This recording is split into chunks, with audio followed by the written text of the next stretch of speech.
Hi guys, I'm just hopping on here really quick, give you an update on my sister. If you are new, welcome to my channel. My name is Nicole and I typically talk about crochet and all crochet related things. This one is different. This one is an update about my sister. If you have been with me, you know that my sister Marianne has been fighting with ALS just over a little bit over a year ago. She was diagnosed and the form that she had was a very aggressive, fast-moving form of ALS. My mom also had ALS and passed away when she was 52.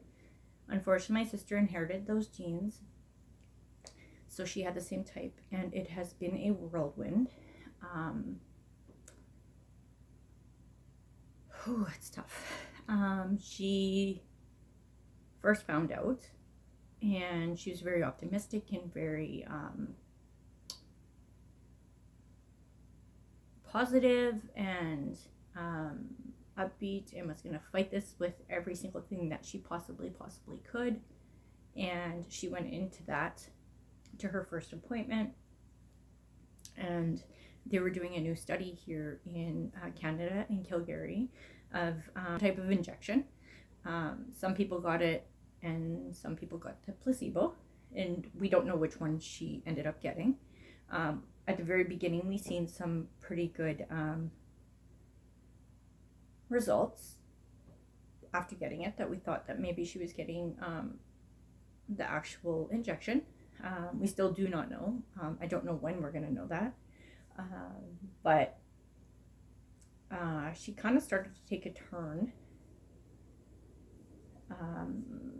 I don't have all the information in front of me, and I will be doing another more in-depth video, because I feel like you guys have been on this journey with us, with my sister, and I just want to I want to explain everything, because she is a fantastic person that has given so much to other people.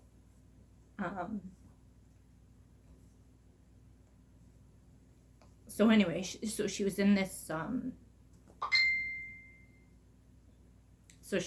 trial thing, and they told her that, you know, they didn't think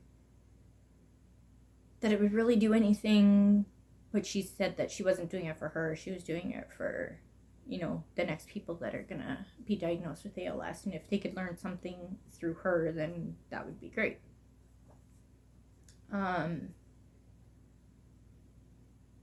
So she had to do the trial, and I don't remember like how long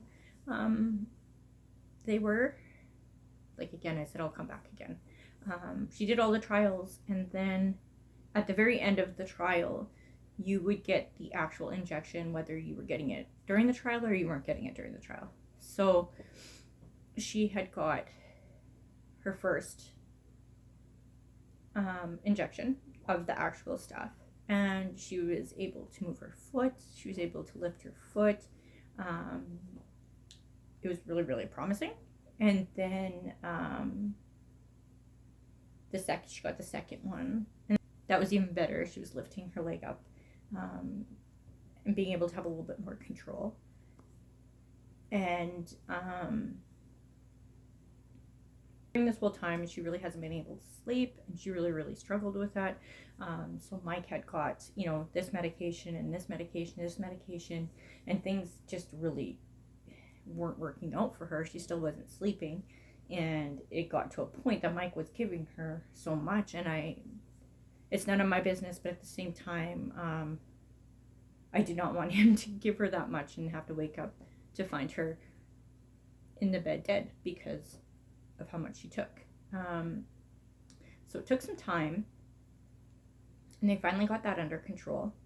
The problem was she would fall asleep, but then she would, you know, have the body tremors, or her body would move, her mask would move over, and then she would freak out because she needs the mask to breathe. So I'd say probably for a good 3 weeks, Mike is her husband, and Cody is my nephew. They were running rampant, just trying to do everything they needed to do for her. so that she could stay at home. And I want to say about 2 weeks ago, Mike had messaged me and said that, because they were having nurses come to her house and stuff, and they had talked to them first about hospice and all this other stuff, and my sister didn't want to have anything to do with that. She wanted to stay at home. So Mike and them were really trying to give her that as much as they possibly could. But she was having problems with breathing, and she had her mask on and everything, and it just didn't seem right. So the nurse came to the house, and I guess she had another lung infection, which is normal when you have ALS. Your body just shuts down. Everything shuts down except for your brain. So they took her over to the hospital, and she had an infection. So they treated her for the infection, gave her antibiotics and everything, and she was feeling a lot better, but still having trouble breathing. So they were trying all these different masks on her. And the one mask that they put on her, sorry, she left a hole in her nose. So now they have her on a different mask that's like her whole face. And Mike called me or messaged me today and told me that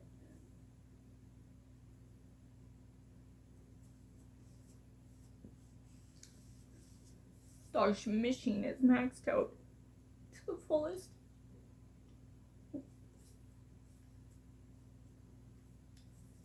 And her oxygen's only at 91% and it keeps going down. He's going to be faced with a decision sooner than we thought. But anyway, as of current, she's still alive. And COVID is like robbing anybody of time because she's in a hospital. You can't have visitors. If she would have moved to the hospice, quite possibly she would have been able to.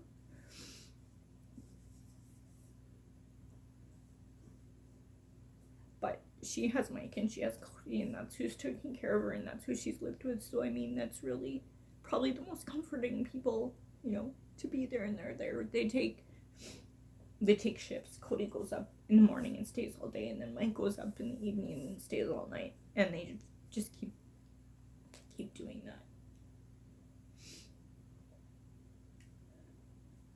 My nephew's 18, and I was 18 when my mom passed away, so I just know it's hard.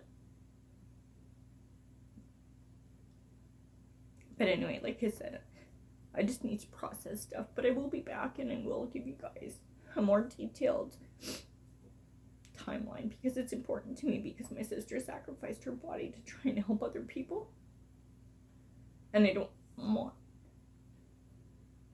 and something I want to remember her by, the good stuff and not this bad stuff that I keep getting.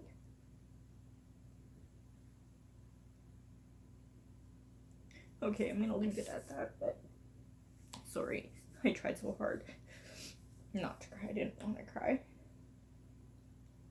but I'm just gonna say goodbye.